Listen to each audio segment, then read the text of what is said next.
Madame la rapporteure.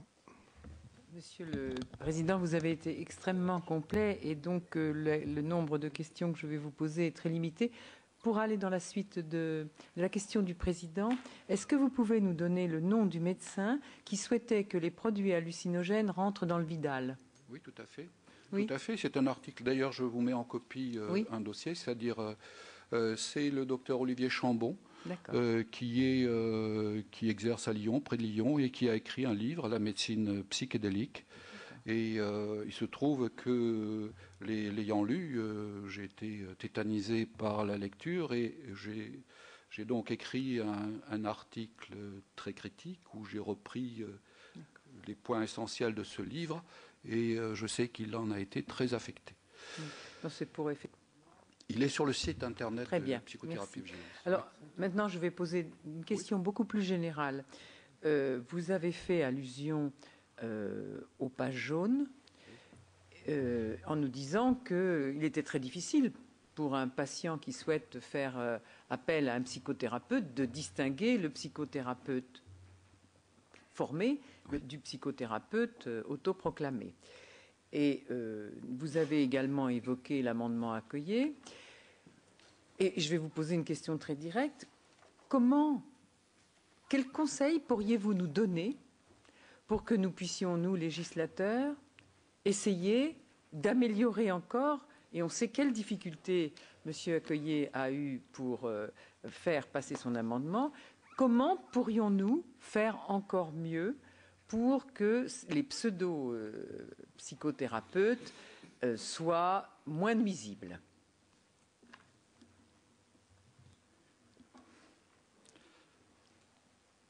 Vous avez parlé donc des pages jaunes dans un premier temps. Juste, oui. Ce que je peux dire, c'est que c'est une organisation de psychothérapeutes qui a négocié avec le groupe Pages jaunes, depuis des années et des années. Et déjà dès 2004. Mais en fait, avant que les décrets d'application ne soient pris, il s'est écoulé pas mal de temps. Et donc, j'ai suivi parce que j'ai suivi. En fait, c'était la Fédération française de psychothérapeutes et de psychothérapie et de psychanalyse qui avait mis ça au point. Ils ont négocié. Et donc, moi, quand je me suis aperçu de ça, j'ai alerté la Direction générale de la santé, j'ai alerté la Miviludes, j'ai alerté un certain nombre de personnes, j'ai écrit aux pages jaunes, et ils ont pu, disons, atténuer un peu ce qui était prévu au départ.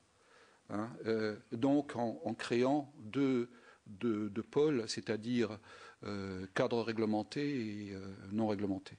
Mais il est évident quelqu'un qui appelle au secours va regarder à psychothérapeute ou psychothérapie et il ne va pas être en mesure, à chaque fois en remontant la liste, dire c'est réglementé ou c'est non réglementé. Donc là, en fait, le problème vient de la réglementation, finalement, de la psychothérapie. C'est ça. C'est-à-dire il faudra arriver à définir avec les vrais professionnels de la santé, c'est-à-dire avec les psychiatres, avec les psychologues, essentiellement avec eux d'ailleurs, puisque la psychanalyse n'est pas réglementée et le titre est libre d'exercice finalement. Donc n'importe qui peut aussi s'autoproclamer psychanalyste et créer un annuaire de psychanalyste. Là, il y a un sérieux problème, mais on sait la puissance du lobby, d'un certain lobbying psychanalytique dans notre pays.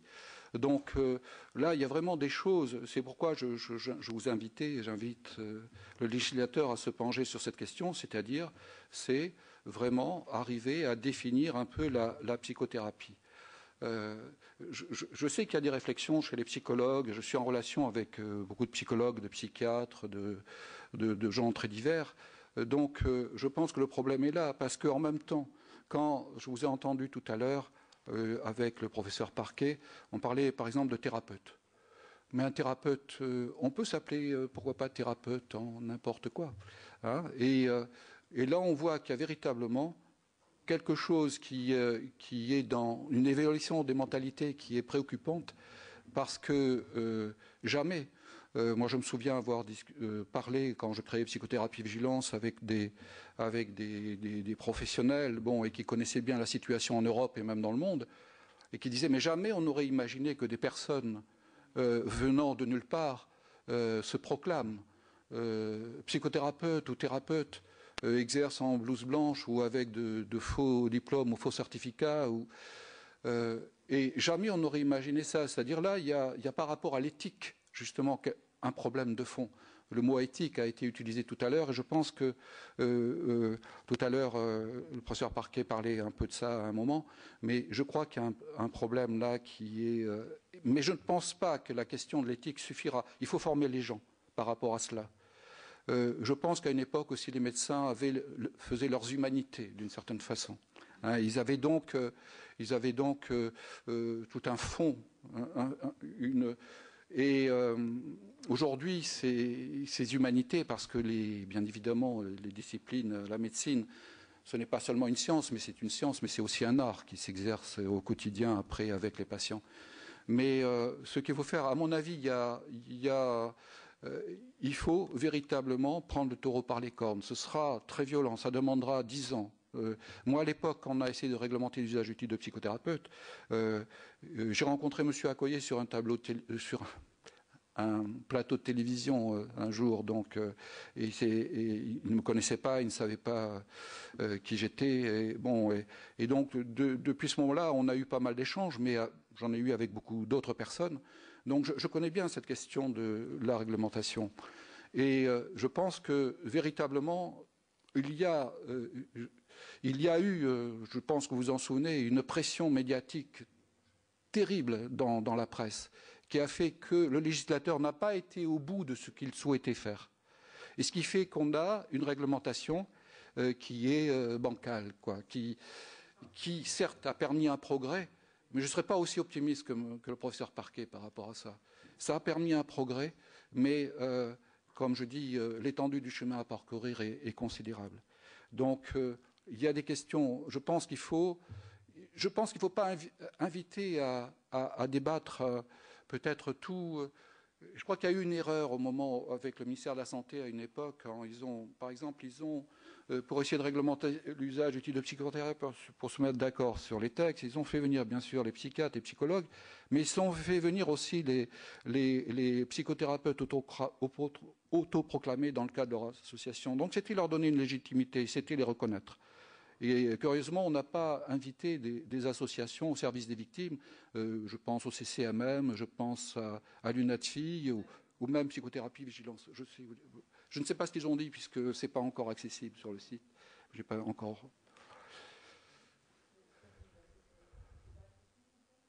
Oui, je ne sais. En tous les cas, pas hier. Je n'ai pas pu le voir. Ou je sais, vous avez eu Madame Guibert, oui. Bien. Écoutez, moi, je n'ai pas d'autres questions à vous poser. Est-ce que vous avez des questions, Monsieur Roche? Monsieur... Oui. Une précision, c'est qu'à un moment dans votre propos, qui était très dense, j'ai bien entendu que vous avez fait allusion à une dérive sectaire sur de la psychothérapie spirituelle d'une charismatique. Et vous avez dit l'activité, enfin cette activité a été reconnue, elle a cessé, mais elle continue de façon... Elle n'a pas cessé pour cela. Oui, Et je voulais avoir quelques renseignements parce que je suis un peu directement intéressé dans mon secteur par ça, je pense. Oui, il y a deux choses. Hein. Je voudrais expliquer un peu mon intervention aussi. J'ai beaucoup de citations, hein, c'est pourquoi je l'ai lu. Je n'ai pas voulu improviser devant vous, parce que c'était sur l'accord de RAID, c'était très difficile. Dans la mesure où j'ai fait des analyses de texte, ça fait pas mal de temps, et je voulais essayer d'attirer votre attention sur un point qui est celui d'une certaine ambition mégalomaniaque et qui se fait par exemple à l'échelle européenne voire mondiale. Par exemple, quand je parlais du certificat européen de psychothérapie, qui est en train d'abuser les ARS, c'est quelque chose. Quand on sait ça, moi, je suis cette question depuis longtemps. Le ministère de la Santé avait été averti, mais je sais que les bureaux ne fonctionnent pas. Bon, les choses sont cloisonnées, mais ce sont des choses qui se savent. Donc, alors, s'agissant j'ai dit deux choses. Hein. L'Association internationale de psychiatrie spirituelle. Et puis j'ai évoqué par exemple les béatitudes ou les mouvements charismatiques. Alors ce que je peux vous dire, c'est que par exemple le fondateur des béatitudes, Ephraim Croissant, que je suis depuis des années et des années, en fait est très associé à des gens qui faisaient partie ou qui font partie de la psychiatrie spirituelle. Donc, y compris aussi avec le transpersonnel. Je vous mets quelques documents d'appui ici pour que vous preniez conscience de cela. Je vous ai mis la liste. C'est une liste que pratiquement personne n'a aujourd'hui. Je vous ai mis la liste de tous les gens qui composaient la psychiatrie, l'Association internationale de psychiatrie spirituelle à sa fondation. Et vous verrez les noms. Vous verrez apparaître le nom d'Olivier Chambon que vous m'avez demandé, vous m'avez interrogé tout à l'heure, qui était l'auteur du livre La médecine psychédélique. Donc, il en faisait partie. Olivier Chambon fait partie. Donc, il est en même temps défenseur des antéogènes, défenseur de ces hallucinogènes censés donner la vision de Dieu en soi, etc. Donc, il est édité dans une très bonne maison d'édition. Donc, on a des idées qui se diffusent de la sorte, mais j'ai vu que Ephraim était en relation, Gérard Croissant, fondateur des Béatitudes, était très, très introduit dans ces milieux-là et en relation, parce que Gérard Croissant était très, très, très, très adroit, très habile. Il y a ceux qui disaient en public et il y a ceux qui le disaient aussi en interne dans des textes dont j'ai eu connaissance et où il donnait, même déjà en ayant perdu son statut de diacre, il continuait à donner des mots d'ordre et des lignes de conduite à suivre pour les béatitudes. Alors, je ne sais plus si, finalement, j'ai perdu un peu le fil de votre question, alors vous pouvez... Oui. Alors voilà, ce que je peux vous dire par rapport aux béatitudes, c'est qu'il y a à peu près une trentaine de centres qui quand même procèdent à des guérisons, que les béatitudes en fait n'ont pas modifié leur façon de faire. Vous connaissez certainement le livre noir du psychospirituel. Hein. Donc cette affaire du psychospirituel et des béatitudes, moi, il se trouve que j'ai eu le premier dossier, c'est moi qui l'ai transmis à la Miviludes à l'époque. Premier dossier. Et la Miviludes s'est emparée de cela au temps de M. Roulet et les choses ont continué. Mais je suis en relation avec un certain nombre de personnes et qui quand même s'interrogent, se disent mais comment se fait-il? Il y a les centres de guérison, hein, de guérison intérieure ou guérison des blessures, etc.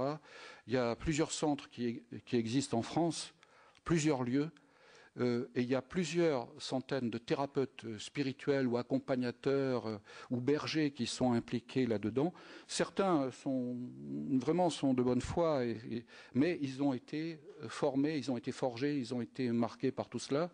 Mais les centres en question, c'est pas parce qu'on a enlevé, si vous voulez, la tête, c'est-à-dire Gérard Croissant, mais aussi Philippe Madre, par exemple, et 3 ou 4 personnes qui dirigeaient les béatitudes, que le problème a disparu. Parce que les gens ont été formés par ça pendant des années et des années. Et ils continuent. Le genre de phrases comme viol, haine, par exemple, ce sont des phrases qu'ils utilisent vraiment. Ils vont prendre un mot, ils vont prendre un nom, ils vont tout démonter, mais d'une manière négative. C'est pas pour épanouir la personne, c'est pas pour la tirer vers le haut, c'est véritablement pour la servir au sens de la servitude, bien évidemment, et pour la soumettre à. Donc, Alors, je ne sais pas, je pensais toujours à un moyen. Les règlements existent. Il y a escroquerie à la personne, il y a escroquerie à toutes sortes de choses. La loi est bafouée en permanence. Le problème, c'est le problème du contrôle. C'est qui va aller contrôler la façon dont fonctionnent ces centres. Et puis, il faut savoir que ces groupes. Voilà. Et puis, il faut savoir en même temps que ces groupes, je veux dire, sont déjà prêts à faire face. À faire face à une enquête. Hein, d'une part, les victimes, les personnes sous emprise sont déjà bien préparées, puisque le monde, de toute façon, extérieur est diabolique. Et en même temps, à l'intérieur, on dit, si on vous pose cette question, répondez ça. Si on vous dit ça, répondez ça. Si on vous... il y a déjà des grilles de lecture pour éviter cela. Alors, mais cela étant, est-ce que des centres peuvent se déclarer thérapeutiques sans être agréés? Voilà, et sans avoir la visite de contrôleurs en quelque sorte, d'inspecteurs. Alors là, je pense que c'est aussi un problème que les agences régionales de santé rencontrent lorsqu'elles valident quelqu'un qui a un certificat européen de psychothérapie en pensant que ce certificat a une valeur. Alors, il y a même des certificats qui sont présentés comme ayant une valeur mondiale. Monsieur Vaugrenard. Oui, merci, Monsieur le Président. En langage télégraphique, puisque le temps maintenant va nous être compté. Je pense qu'il y aura deux aspects en écoutant les auditions. Il y aura l'aspect législatif qui prendra du temps, ensuite les décrets d'application, bref. Il faut que nous ayons l'ambition tempérée par le réalisme. Et puis il y a le court terme où, avec ce qui existe déjà, il y a peut-être des moyens d'agir. Donc je pense en particulier au rôle des agences régionales de santé. Là, dans ce que vous nous avez dit, manifestement, il y a une insuffisance par rapport à ces dérives sectaires du rôle des ARS. Et puisque vous allez vous déplacer à Bruxelles, il serait peut-être intéressant de vérifier auprès des représentants de la Commission la validité nationale du diplôme européen qui est délivré. Je crois que ce sera l'occasion peut-être d'interpeller les institutions européennes sur ce diplôme qui est délivré et qui, semble-t-il, aurait valeur auprès des ARS, ce qui quand même pose un problème. Deuxième aspect, c'est les formations. Beaucoup de formations sont assurées sous la responsabilité des assemblées régionales. Là encore, il me semble que la liaison entre les ARS et les conseils régionaux s'impose absolument pour qu'il y ait un système d'évaluation, de vérification des formations qui sont assurées dès lors qu'il y a financement public de ces formations.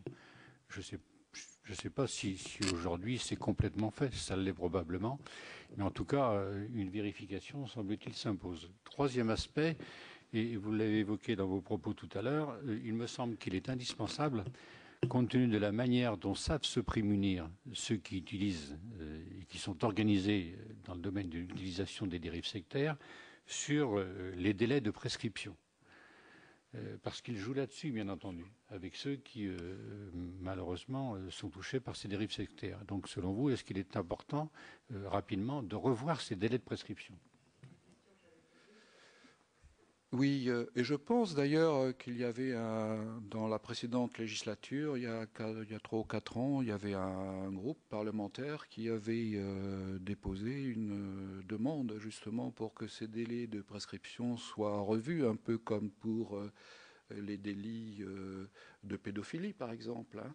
Et donc, je pense qu'il faudrait pas le porter à 30 ans, comme certains le disent, parce que la mémoire au bout de 30 ans, mais à 10 ans, oui, ce serait bien d'allonger les délais de prescription, de les porter à 10 ans. Parce qu'il faut savoir une chose, ça a été dit un peu par le professeur Parquet tout à l'heure, s'il n'y a que 3 ans, bon, de toute façon, on parle, la personne doit se reconstruire, j'aime pas ce mot, de se reconstruire, on ne se reconstruit pas, on essaie de continuer tant bien que mal.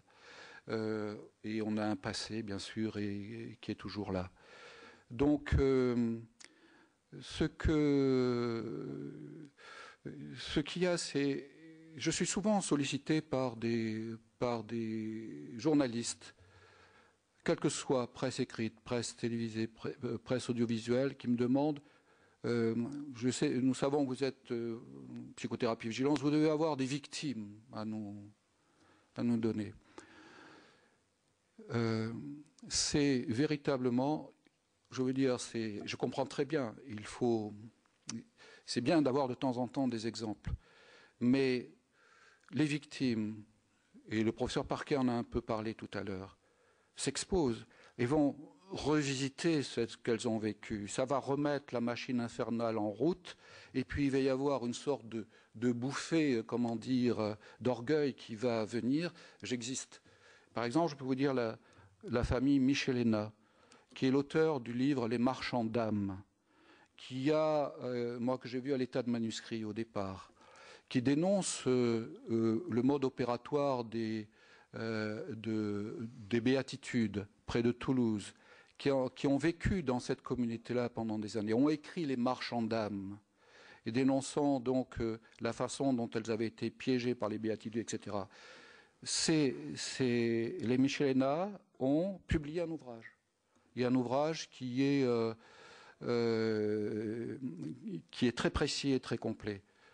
Eh bien, la famille Michelena a été appelée pour témoigner, et cette famille aujourd'hui est complètement détruite. Et l'homme et la femme ont divorcé ou sont séparés, je ne sais plus exactement, mais bon, et chacun est dans son enfer. Donc là aussi, c'est cela aussi qui rend difficile les choses.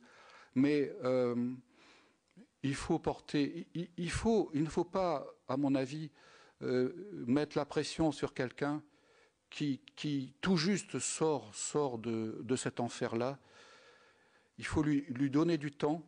Alors, il y a d'une part les médias qui poussent, il faut témoigner, il faut des exemples, il faut montrer que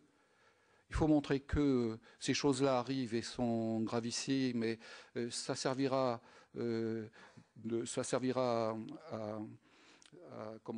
protéger le public, à prévenir le public, et en même temps, c'est à haut risque pour les personnes. C'est pourquoi je fais très très attention pour conseiller quelqu'un. Il m'est arrivé de le faire, et ça s'est bien fait, ça s'est très bien passé, mais en ayant mis en garde beaucoup le journaliste auparavant, en discutant beaucoup avec, et en discutant aussi avec la personne, pour savoir si, a priori, elle accepterait de témoigner, et sous quelles conditions et comment. C'est quelque chose de très, très, très délicat. Je vais juste revenir sur les ARS, parce que je ne suis pas complètement d'accord avec ce que vous avez dit. Je voulais ajouter aussi quelque chose. Les agences régionales de santé n'ont pas à donner un blanc-seing ou une autorisation à qui que ce soit de s'installer sur le territoire national. Quand on est médecin, je suis médecin. Quand on est kinésithérapeute, quand on est infirmier, quand on est sage-femme, on fait partie d'un métier reconnu. On a la liberté de s'installer. Et quand on s'installe, on doit faire la déclaration à l'ordre et la déclaration aux différentes caisses pour que nos patients puissent être remboursés dans la caisse où on est installé. Mais pour le reste, vous avez dit, donc pour le reste, c'est des métiers non reconnus. Un psychothérapeute, je ne parle pas de psychologue, un psychothérapeute, ce n'est pas des métiers reconnus. Et ils s'installent sans le dire à personne. Alors pourquoi vous dites que les ARS reconnaissent ces gens-là? Dans quelles conditions? Puisqu'ils ne les autorisent pas, ils s'installent. Ils ne les font pas participer, j'espère, au CEPOM, ils ne font pas participer au schéma régional de santé, ils ne font pas participer à des tas de trucs comme ça. Enfin, moi, je participe au schéma régional de santé dans ma région, en tant que président d'une fédération. Je n'ai jamais vu ces oiseaux-là à côté de moi. S'ils avaient été à côté de moi, d'ailleurs, je serais parti. Non, pour les ARS, d'une part, je voulais préciser une chose, c'est qu'il y a inégalité selon les ARS. Elles ne sont pas toutes... je veux dire, il y en a qui sont très rigoureuses, peut-être parce qu'elles ont eu des informations qui leur ont été données par, je ne sais pas, un syndicat de psychologues, par exemple, ou par des médecins, etc., par des gens qui sont très, très sensibles ou très attentifs à la réglementation d'usage d'outils de psychothérapeutes. Donc, il y en a, mais je pourrais vous fournir éventuellement quelques documents là-dessus, sur certaines ARS qui laissent passer... qui ont, validé, puisque c'est, Monsieur le Président, c'est par rapport à la réglementation d'usage d'outils de psychothérapeute, c'est-à-dire des personnes qui aujourd'hui font intervenir la clause du grand-père pour être agréés en quelque sorte par les ARS. Et c'est cela, et certains le font figurer noir sur blanc dans leur en-tête de psychothérapeute, en disant, en mettant, je ne l'ai pas là, mais je pourrais vous l'envoyer. Je veux bien, parce que je ne vois pas en quoi et comment on peut être agréé par une ARS. Ah, mais alors il y a un document, je vous l'enverrai. En tous les cas, des gens s'en prévalent. Donc, ça, mais le font figurer noir sur blanc. Là, je suis d'accord, ça c'est possible que des gens s'en prévalent. Mais on n'a pas à être agréé par l'ARS. Sauf si on fait une erreur médicale, etc. Enfin, moi, a priori, je ne vois pas en quoi on peut être agréé. Par contre, qu'il y ait certains types de médecine qui maintenant s'introduisent dans les hôpitaux avec l'aval de certaines personnes, oui. Mais les ARS, je ne comprends pas bien. Là. On vérifiera. Oui, je pense, je crois que vous allez entendre bientôt quelqu'un qui aussi parlera de cela, mais je pourrais vous envoyer un document qui est clair et net à ce sujet, où on voit l'entête. On voit l'entête, psychothérapeute, titulaire du certificat européen de psychothérapie, et en même temps agréé par l'ARS. Oui, mais ils l'ont peut-être mis sans avoir jamais reçu de titre d'agrément. Parce que bon, ils peuvent très bien, on peut toujours dire ce qu'on veut si personne ne dit rien. Et c'est ça qu'il faut qu'on vérifie. Bon, voilà, c'est ça. Hein, on vérifie. parce que peut-être qu'ils le mettent et personne ne dit rien, donc pourquoi se gêner, hein? Oui, exactement. Vous avez tout à fait. Est-ce qu'il y a d'autres questions? Merci beaucoup.